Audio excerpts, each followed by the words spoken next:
আসসালামু আলাইকুম।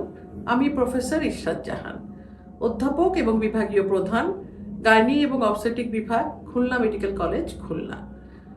আমি গত 12 বছর ধরে ইনফার্টিলিটি এবং আইভিএফ নিয়ে কাজ করছি। বর্তমানে কাজ করছি চিফ কনসালটেন্ট হিসেবে গ্লোবাল ফার্টিলিটি সেন্টারে।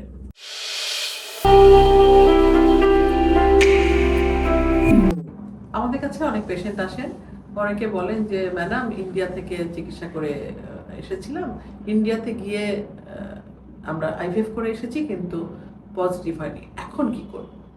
তো সে আসলে যে ব্যাপারগুলি হলো যে আমাদের দেশের মানুষজন, ইন্ডিয়ার কথাই জন্য বলছি যে আমাদের দেশের মানুষজন বেশিরভাগ ক্ষেত্রেই পার্শ্ববর্তী দেশ যেহেতু ইন্ডিয়া, এবং খরচটা আমাদের মতো কাছাকাছি, যদিও থাকা খাওয়া মিলে অনেকটা খরচ পড়ে যায় ওদের এখানে, তারপরেও মানুষজন ইন্ডিয়া যায়।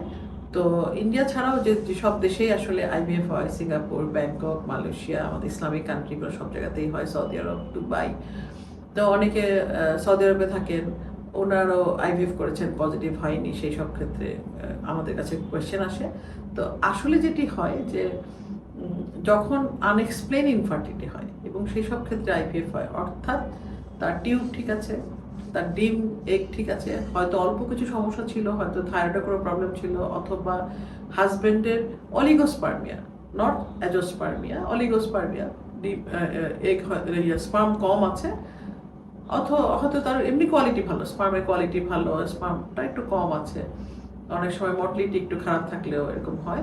তো এই সব ক্ষেত্রে আনএক্সপ্লেইন ইনফার্টিলিটিতে যখন এক দেশ থেকে আরেক দেশে পেশেন্ট যায়, তখন পেশেন্টরাই নিজেরাই হয়তো আইভিএফ করার কথা রাজি হয়ে যায়, কারণ এক দেশ থেকে আরেক দেশে চিকিৎসার জন্য গিয়েছে, টাকা পয়সা খরচ করে গিয়েছে, তখন একটা কনফার্ম একটা নিয়ে চিকিৎসা নিয়ে আসতে চায়, এবং সেই সব ক্ষেত্রেই আইভিএফ করে তারাই সেখানে।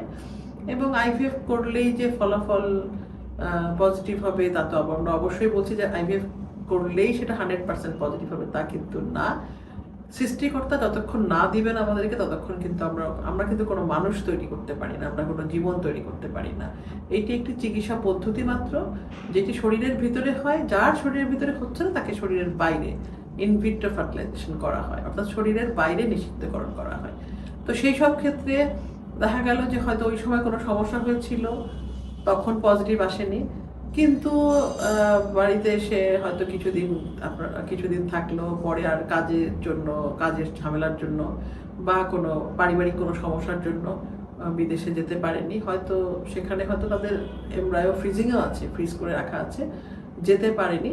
সেই সব ক্ষেত্রে অনেক সময় দেখা যায় ন্যাচারালি কনসিভ করে গেছে আমাদের পেশেন্টরা। তো সেই জন্য হতাশ হওয়ার কিছু নাই যে ইন্ডিয়া থেকে নেগেটিভ হয়ে আসলাম, কেন আমাদের এখানে হবে না।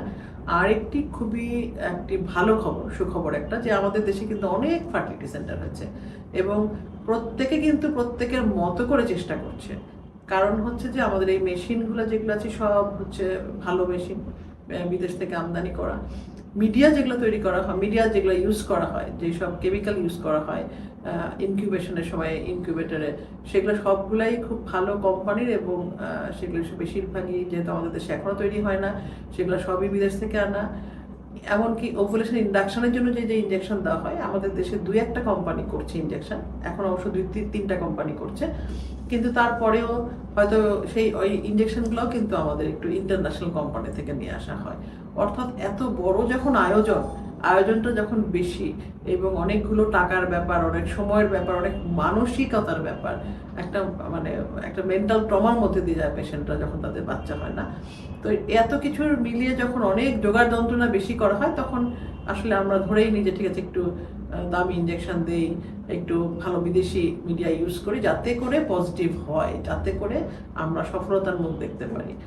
তো সেই জন্য আমাদের দেশে অনেক অনেক সেন্টার হয়েছে, আমাদের দেশে অনেক ভালোভাবে করা হচ্ছে। তো ইন্ডিয়া বা সৌদি আরব বা ধরেন যে ব্যাংককে গিয়ে অনেক সময় অসফল হলেও বাংলাদেশে কিন্তু সফল হওয়া সম্ভব, যদি আপনার ভাগ্যে থাকে, আপনার সৃষ্টিকর্তা আপনার জন্য একটি সন্তান রাখেন, তাহলে কিন্তু সম্ভব।